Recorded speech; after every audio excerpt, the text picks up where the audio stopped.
Assalamualaikum warahmatullahi wabarakatuh. Waalaikumsalam. Berjumpa kembali dengan saya di sini masih di acara podcast MTSN 1 Kota Malang. Kali ini kami kedatangan seorang tamu yang luar biasa yang bisa memberikan kita ilmu yang bermanfaat berkaitan dengan kesehatan. Di sebelah saya ada seorang dokter, yaitu saya panggilnya Kak Dokter. Oh, baik. Mohon diperkenalkan Kak Dokter, namanya Ya, siapa? terima kasih Bu. Jadi perkenalkan saya Dokter Yusuf Ibnu Setiawan. Kebetulan memang saya adalah seorang GP atau dokter umum yang berkesempatan saat ini menjabat sebagai Direktur RSIA Melati Husada, Ibu. Oke, jadi begini Kak Dokter. Baik Bu. Kami ini kan siswa kami adalah siswa remaja, siswa remaja yang mempunyai banyak sekali permasalahan. Salah satunya adalah permasalahan kesehatan. Nah, ini yang banyak sekali terjadi adalah kurangnya pengetahuan anak-anak tentang bagaimana menjaga kesehatan fisik maupun mental bagi mereka. Baik. Mungkin bisa dijelaskan ini Kak Dokter. Jadi terima kasih.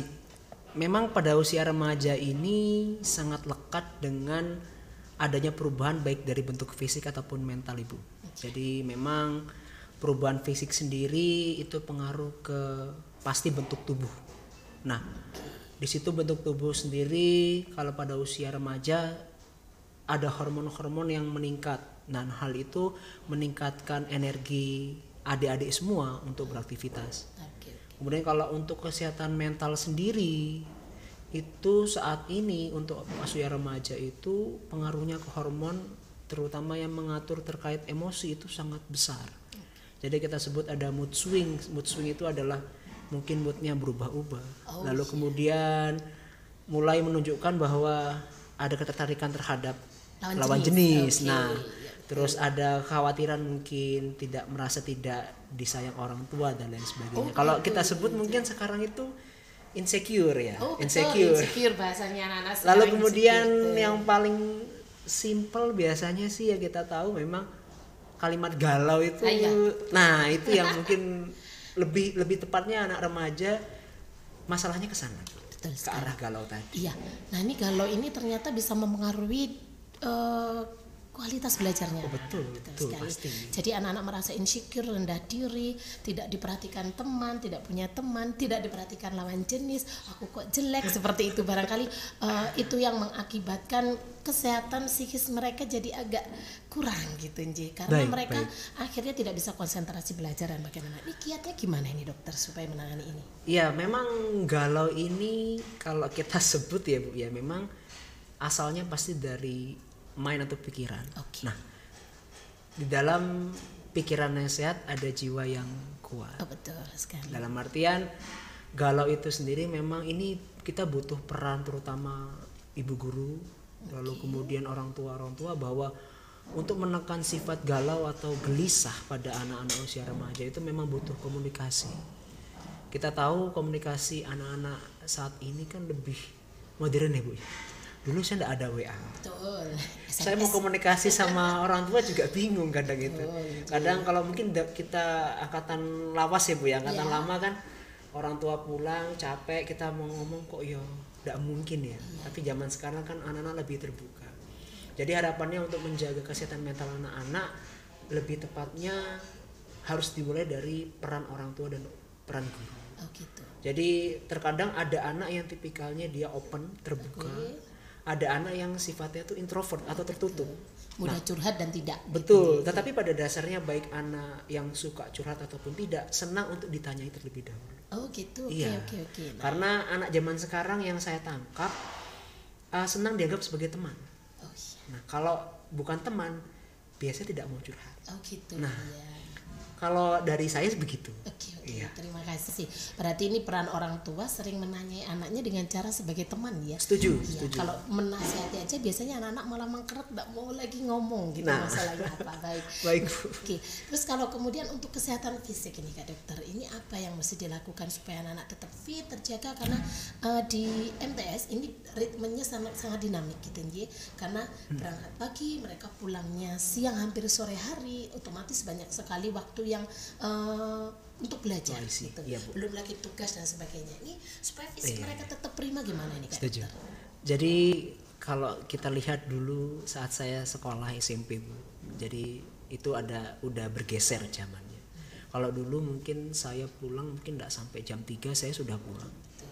Kalau sekarang mungkin sampai jam 5 ya? Iya, kalau sampai jam 2. Jam 2? Iya, setelah itu kita ada kegiatan eskul. Nah, dulu saya tidak ada. Iya, berarti kan dari situ otomatis fisiknya harus dijaga. Nah, yang paling penting sebenarnya otomatis jelas Bu, itu adalah sarapan. Oh, oke. Pasti kalau itu. Jadi dulu kita biasakan untuk kenapa kok sarapan? Karena pada pagi hari itu otak itu sudah dibantu oleh hormonnya untuk bekerja. Nah, ketika Nyon Sewu, ketika saat dia belajar adik-adik saat pagi hari tidak ada nutrisinya, pasti ngantuk. Oke, betul Nah, sekali. tetapi ketika makan kebanyakan pun ya pasti ngantuk.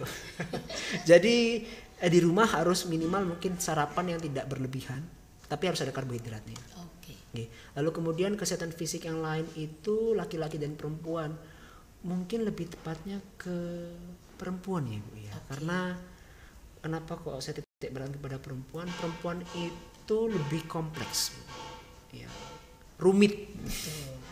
Rumit. Apalagi wanita dewasa itu sangat rumit ya. Iya. Ada kaitannya dengan apa? Betul. Pubertas yang sudah menstruasi Jadi, dan sebagainya. Iya, karena kenapa kok kita concern kepada gadis remaja yang perempuan? Karena perempuan itu pada masa pubertas mengalami pertumbuhan ada fase-fasenya. Oke. Dan yang paling terlihat jelas adalah perubahan bentuk tubuh dan perubahan hormonal, terutama pada saat memasuki fase menstruasi. Jadi memang harus dipersiapkan, dalam artian harus ada edukasi kepada adik-adik semua bahwa saat nanti menstruasi harus apa.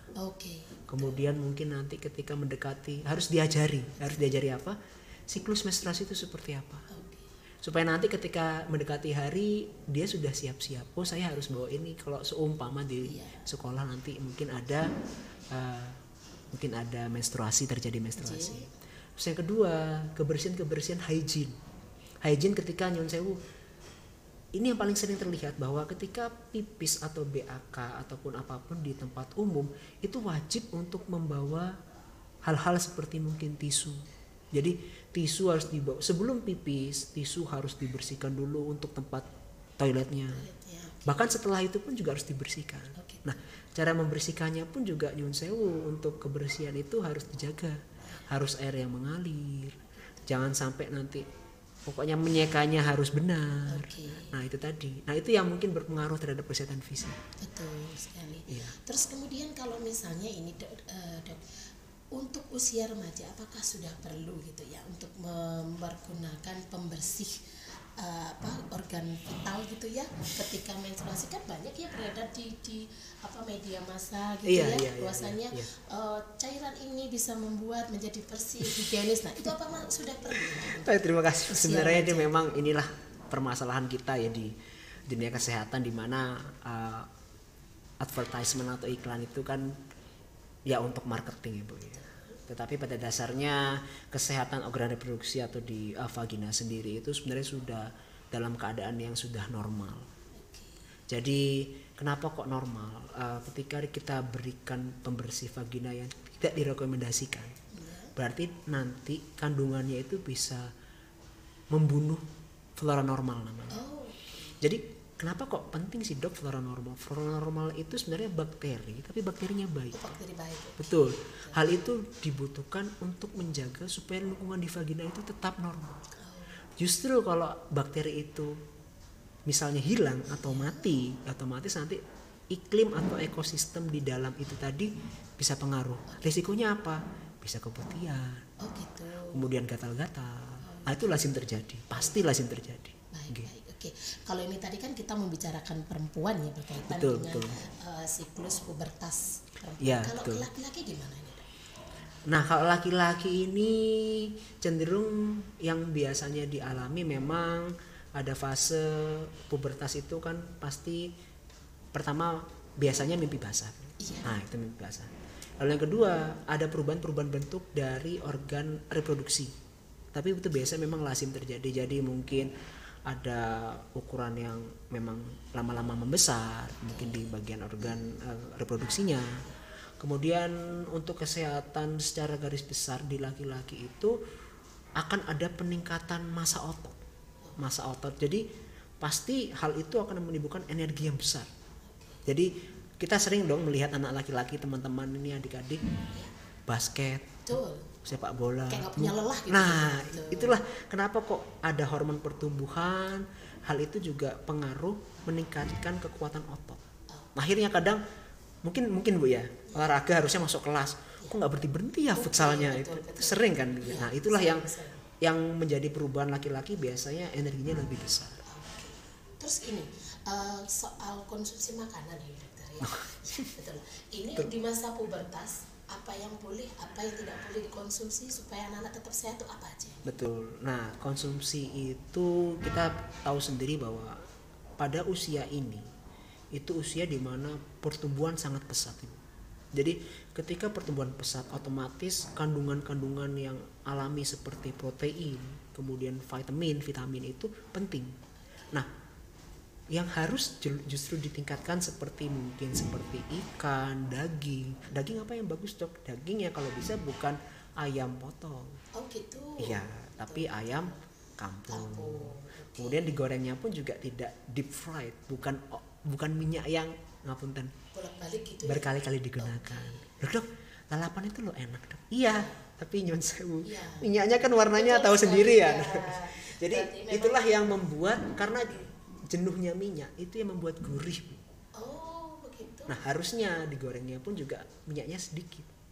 Oh itu yang pertama. Lalu kemudian ada sayur-sayuran. Sayur seperti apa dok yang aman? Harapannya sayurnya itu yang tidak dipanasi berkali-kali. Sekali buat harus habis. Itu yang penting. Terus nyun sewu tidak mengandung santan yang berlebihan. Oh gitu. Ini bikin gurih soalnya santan itu. Kalau lodeh ya pasti enak Bu ya. Apalagi lodehnya sudah sampai besok gitu. Betul. Kan, nah itu yang sebenarnya sangat tidak sehat. Karena sayur itu tidak boleh direbus berkali-kali, justru vitaminnya akan hilang. Yang ketiga itu buah. Buah. Ya, lebih prefer buah daripada sesuatu seperti cilok, sate telur, bakso. Itu jajanan yang lagi viral di anak-anak. Sebenarnya jajanan itu kan kalau kita katakan cemilan itu sebenarnya banyak variannya. Tapi kan ya nyun sewu yang ada di sekarang itu kan anak-anak lebih prefer sate telur, cilok daripada buah. Seharusnya malah buah itu menjadi cemilan, kunci gitu, cemilan karena di situ banyak antioksidannya. Baik. Iya. Nah, ini udah banyak sekali. Terus kalau misalnya minum air putih dokter, ini minim itu berapa ya? Kalau minum air putih kembali lagi ke kebutuhan anak ya Bu ya. Karena yang pasti memang ada yang mengatakan 1,5 liter, ada yang 2 liter dan sebagainya. Tetapi kalau 8 gelas sehari itu sebenarnya sudah cukup. Dengan catatan aktivitasnya itu tidak berlebihan. Nah, tapi kalau misalnya mungkin adik-adik itu ada aktivitas ekskul olahraga badminton, basket, sepak bola ya otomatis lebih tinggi dong konsumsi air putihnya. Kalau seperti kita mungkin 8 gelas sehari itu sudah cukup. Tapi mungkin adik-adik lebih. Harusnya seperti itu. Nah, yang harus ditekankan itu harus kita beritahu itu air putihnya. Air putihnya. Betul. Bukan air soda. Betul. Nah, terus teh. Nah, itu kemasan. Teh kemasan itu kita harus hati-hati karena di situ ada pemanis buatannya. Jadi nanti kita edukasi ke adik-adik semua bahwa kalau minum habis olahraga jangan sampai minum hal-hal seperti itu. Harusnya minumnya air putih. Betul. Saya pernah mendengar edukasi bahwa ketika pipis seseorang itu berwarna jernih, berarti dia itu lebih sehat. Setuju. Jadi memang itu termasuk level dari dehidrasi Bu. Jadi ketika memang adik-adik itu ternyata kok dok pipis saya kok keruh ya dok ya. Nah berarti memang intake atau konsumsi airnya itu kurang. Nah semakin jernih berarti semakin menandakan bahwa cairan di tubuh itu sudah terpenuhi. Gitu, tidak mengalami dehidrasi. Betul. Nah ini satu lagi nih yang terakhir dokter. Ini kan banyak sekali remaja putri kami itu yang mulai dengan insecure dengan body gitu ya, gitu takut kegemukan, ada yang melakukan diet karena setelah hormon berubah gitu ya, itu mereka aktivitas makan jadi lebih banyak dan itu berpengaruh ke badan. Perlu nggak diet itu ya? Nah ini memang saat ini kan dunia saat ini tuh media sosial begitu luas Bu ya. Jadi kadang itu diet pada kondisi sekarang itu tidak tepat menurut saya ya. Karena kita tahu bahwa diet itu, jadi gini Bu, harus kita luruskan dulu. Iya. Kita makan itu namanya diet. Yang betul adalah diet apa yang sesuai dong. Jadi ada diet yang tinggi kalori, ada diet yang rendah kalori. Jadi kalau diet itu, kalau anak-anak zaman sekarang justru nggak boleh diet rendah kalori, harus tinggi kalori. Karena apa? Pakai berpikir. Kalau mikir kan tinggi kalori berarti mengkonsumsi ya karbohidrat, pasti karbohidrat, okay. Ada protein, okay. Dan kemudian ada vitamin-vitamin dan lain sebagainya, serat. Jadi dibatasi iya, dalam artian bukan makan lebih dari 3 kali, bukan. Makan 3 kali sehari silakan, tapi dalam porsi yang memang cukup. Bukan nasi berkali-kali. Gitu ya. Lebih baik yang banyak justru sayur sama protein. Terima kasih Kak Dokter atas semua ilmu yang disampaikan. Luar biasa banget ya. Jadi buat warga MTSN 1 Kota Malang, jadi untuk usia remaja jangan diet dulu, tapi konsumsi makanan yang seimbang, kemudian olahraga yang teratur, minum air putih yang cukup, itu ternyata membuat kita menjadi lebih sehat. Sehingga hidup kita menjadi sehat, pikiran kita menjadi jernih, galau-galau jadi hilang. Jadi saya ingin berpantun nih dokter nih ya, penyakit itu ternyata cocok dengan pantun ini. Bagaimana Bu? Pantunnya gini, saat pagi makan buah.